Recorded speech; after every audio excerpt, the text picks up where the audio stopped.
Salut, bienvenue dans cette nouvelle vidéo où aujourd'hui on retrouve Blaise qui a fait une grosse chute le week-end dernier. On se retrouve pour la première fois, ça y est, il a récupéré un petit peu sa mémoire et on va discuter un petit peu du casque, des chutes, de l'appréhension. Voilà, on voulait faire une petite vidéo pour marquer un petit peu le coup et tourner la page, surtout pour toi Blaise. Mais avant de démarrer, comme d'habitude, si tu ne l'as pas déjà fait, n'oublie pas de t'abonner à notre chaîne YouTube en cliquant sur la petite cloche pour recevoir toutes nos vidéos en avant-première.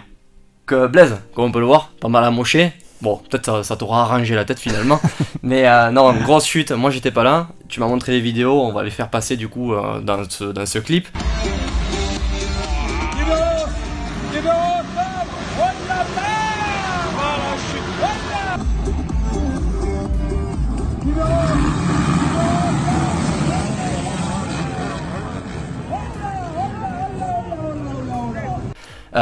Beaucoup de peur, tout le monde a eu peur de ceux qui t'ont vu chuter. Toi, comment tu l'as ressenti sur la moto? Ça a été très vite, tu te souviens pas de grand chose, tu as vu la vidéo. Est-ce que tu peux nous raconter un peu ton ressenti avant d'éteindre la lumière? Ouais, concrètement, en fait, je me suis accroché avec un pilote, j'ai chuté contre l'appel d'un saut. Et à partir de ce moment-là, je me rappelle plus de rien, donc à part du moment où je me réveille avec les pompiers, mais sinon je me rappelle pas de grand chose. Ressenti, pas grand chose, vu que j'ai perdu la mémoire un petit peu sur cet impact, sur ce choc, voilà, j'ai juste eu les retours de ceux qui ont vu, et apparemment c'était impressionnant, c'était assez dur à voir. Bon, quoi de plus, pas grand chose, pour l'instant pas d'appréhension particulière, je suis quand même habitué à chuter, c'est sûr que ça fait peur une chute comme ça. Mais voilà, je pense que je reprendrai la moto sans trop y penser, ou voilà, j'aurai pas de blocage par rapport à ça. Ouais, tu vas travailler quelque chose particulièrement pour pas avoir peur. Je sais que voilà, tu dis que tu es habitué à la chute. On dit souvent, par exemple, quand tu tombes à l'entraînement, mais de pas s'arrêter là, de repartir, de reprendre la moto. Est-ce que c'est quelque chose que tu fais? Est-ce que avant de remonter sur la moto, tu vas te préparer un petit peu, te dire que voilà, la chute c'est derrière toi? Enfin voilà, explique-nous un petit peu ta méthode. Ben là, je vais reprendre. J'ai pas de course dans les week-ends à venir, donc je vais reprendre tranquillement.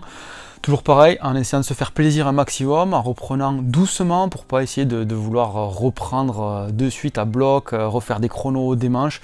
Non, je vais reprendre tranquillement, me faire plaisir sur les sauts parce que c'est un endroit où je me fais plaisir, me faire plaisir dans les virages, mais en essayant d'oublier un petit peu ça et de penser juste vraiment réfléchir en termes de plaisir et non pas de course, de résultats, de tout ce qui peut aller avec une saison. Ouais, on dit souvent que quand on part mal en motocross, toi ça t'est arrivé au départ, on te dit quand on part mal il t'arrive tous les pépins du monde. Toi là pour le coup t'es bien parti, tu vois sur une chute comme ça tu peux te dire mais pourquoi ça m'est arrivé au final? Et est-ce que ça justement ça peut faire office d'appréhension? Là non, parce que je sais très bien que c'est arrivé, mais c'est pas de ma faute, c'est dû à un pilote qui m'accroche, un peu chaud.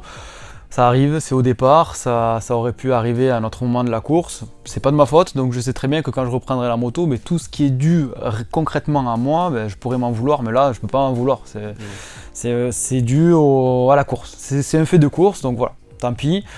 Pour ceux à qui ça arrive, il faut se dire un petit peu la même chose, il faut se dire que tout ce dont on maîtrise les choses, il faut arriver à essayer d'être à son 90% à mon avis, essayer de se donner à 100% des fois, mais sans prendre trop de risques inutiles, voilà, en maîtrisant toujours les risques.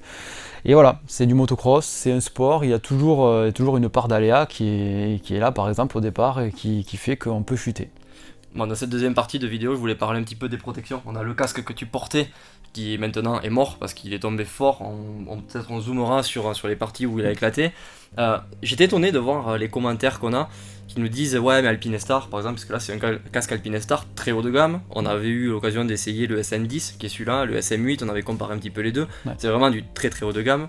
Il y a des gens qui disent, comme pour les Trolley Designs ou d'autres marques, ou Fox par exemple, c'est pas des marques de casque, il faut pas porter ce genre de casque alors que la technologie est très très évoluée. C'est des Alpinestar, c'est quand même les rois de la protection on va dire, qui ont fait des bottes, ils ont fait des pare-pierres, ce genre de choses.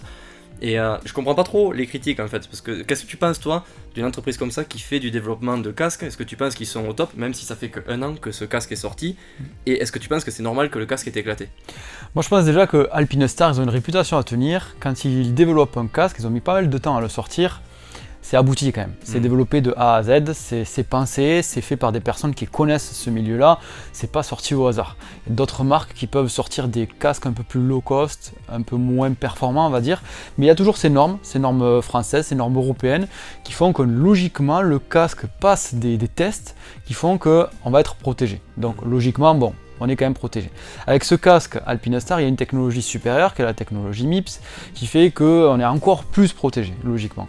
Et moi, très franchement, sur cette chute-là, je suis passé de peut-être, je sais pas, 40-50 km/h à 0, en un coup, en une fraction de seconde. Et en plus, il y a la tête qui tape en premier par terre. Donc voilà, le casque est mort, c'est normal. C'est tout à fait normal, mais j'ai pas eu de séquelles énormes. Aujourd'hui ça va très bien, j'ai juste eu un petit trou de mémoire, un petit KO comme on aurait pu l'avoir en boxe avec un beau crochet du droit, mais voilà, pas plus. Donc pour moi, c'est un casque qui est performant parce que bien sûr il est mort aujourd'hui, mais il m'a protégé. Toi t'es vivant. Moi je suis vivant, donc il a fait son job, à la perfection, enfin très très bien parce qu'on ne pouvait pas rêver mieux. Donc pour moi, travail accompli pour ce casque Alpinestar. Bon bah merci Blaise pour ce crash test. Je pense que tu aurais préféré t'en passer. On préfère faire des vidéos où on dit avoir un cas de chute et tout ça. Là tu l'as fait, tu l'as bien testé, le casque est mort. Je pense que peut-être tu repartiras sur un casque haut de gamme comme ça. Est-ce que t'es satisfait quand même d'avoir mis le prix dans un casque comme celui-ci, ou à l'avenir tu te dis voilà il y a des normes, c'est pas grave, je peux prendre un casque plus low cost. Justement, je me posais cette question, je me disais est-ce que si j'avais pris la même chute avec un autre casque, ça se serait passé différemment? Ben franchement, je peux pas le savoir. Je n'ai aucune idée. Je sais pas si j'aurais eu plus de complications ou pas avec un casque un peu plus bas de gamme. Certainement que oui, mais bon, peut-être pas aussi. Donc voilà. Moi en tout cas, je suis satisfait et ça me va. Bon merci Blaise, si toi aussi tu as connu la chute récemment, n'hésite pas à lâcher un petit commentaire pareil sur les casques pour nous dire ton avis. Tout simplement, on l'a eu pas mal sur les publications qu'on a fait précédemment. Mais voilà, n'hésite pas à lâcher surtout un petit pouce bleu, partager cette vidéo et comme j'ai dit tout à l'heure, à t'abonner à MX Réflexion. On se retrouve très bientôt pour une nouvelle vidéo.